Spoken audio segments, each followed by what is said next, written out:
আসসালামাইকুম সুপ্রিয় দর্শক, কৃষিপ্রেমী ভাই বন্ধুরা, আশা করি আপনারা সকলে ভালো আছেন। সুপ্রিয় দর্শক, আধুনিক কৃষি অগ্রযাত্রায় এখন কিন্তু কোকোপিট সবজি চারার কোনো বিকল্প নাই। আধুনিক এই পদ্ধতিতে সবজি চারা মাটিবাহিত রোগ থেকে মুক্ত থাকে।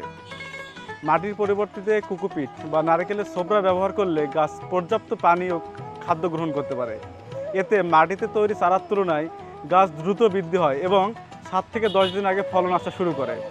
তাছাড়া মাটিতে তৈরি চারা তুলে রোপণের সময় 50 থেকে 60% শিকড় কিন্তু ছিঁড়ে যায়, আর শিকড়ের ওই ছেঁড়া অংশ দিয়ে মাটিবাহিত রোগ জীবাণু প্রবেশ করে, ফলে গাছ প্রয়োজনে খাবার এবং পানি গ্রহণ করতে পারে না।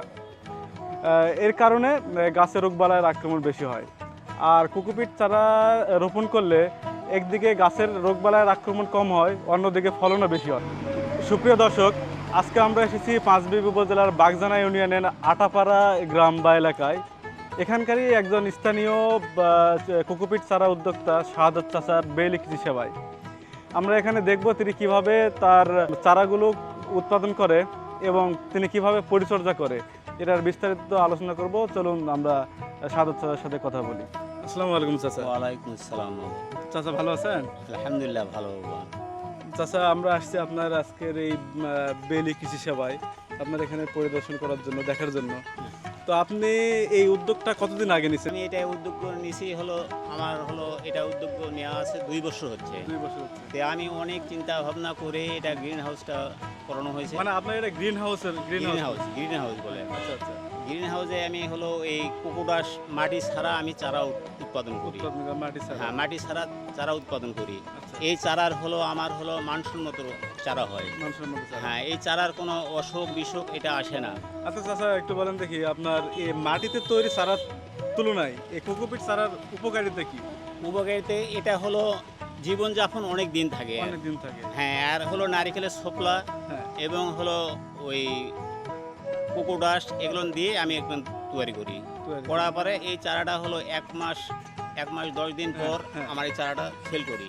এই চারাটা মাঠে যাওয়ার সঙ্গে সঙ্গে ওই রোদের তাপমাত্রা ওরা শুটিং করে নেয়।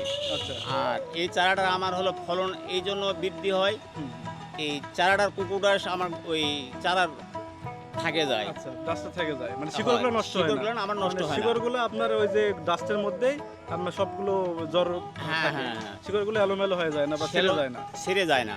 এই জন্য আমার চারাটা মাঠে যায়, কোনো সমস্যা হয় না। আর রোদ বালাই থেকে মুক্ত থাকে। এখানে আমার নেট দেওয়ার উদ্দেশ্য, এখানে কোনো জীবাণু আসবে না। জীবাণু ছাড়া এখানে চারা তৈরি করা। আর আমি এখানে যে চারাটা ওই প্যাকেট কাটে, আমি যেটা সঠিক বীজটাই আমি দিই। কৃষকের মাঝে সঠিক বীজটাই আমি দিয়ে দিই। আপনার এখানে সব হাইব্রিড পাওয়া যায়? সব হাইব্রিড? আমার এখানে সম্পূর্ণ হাইব্রিড পাওয়া যায় এবং ভালো মানের। হ্যাঁ, ভালো মানের কোয়ালিটির বীজ দিয়ে আমি তৈরি করি। এতে আমার কৃষক ভাইয়েরা নিয়ে যায়, তারাও লাভবান হয়। আচ্ছা, আপনার কাছে এখন কি কি চারা পাওয়া যাবে? আমার কাছে এখন চারা আছে ঝালের চারা, বেগুনের চারা, তারপরে পিঁপে, তারপরে ইয়া আছে, ওই করলা আছে, মানে বিভিন্ন আইটেম আমি এগুলো বিক্রি করে আমার সংসার জীবনযাপন খুব ভালোভাবে আমার চলে। হ্যাঁ, আপনি অনেক পরিশ্রম করেন, আপনি একটু সফল উদ্যোক্তা আমরা যতদূর জানি। তো ঠিক আছে স্যার, ভালো থাকবেন, সুস্থ থাকবেন, আবার আপনার সাথে দেখা হবে। ততক্ষণ পর্যন্ত ভালো থাকেন।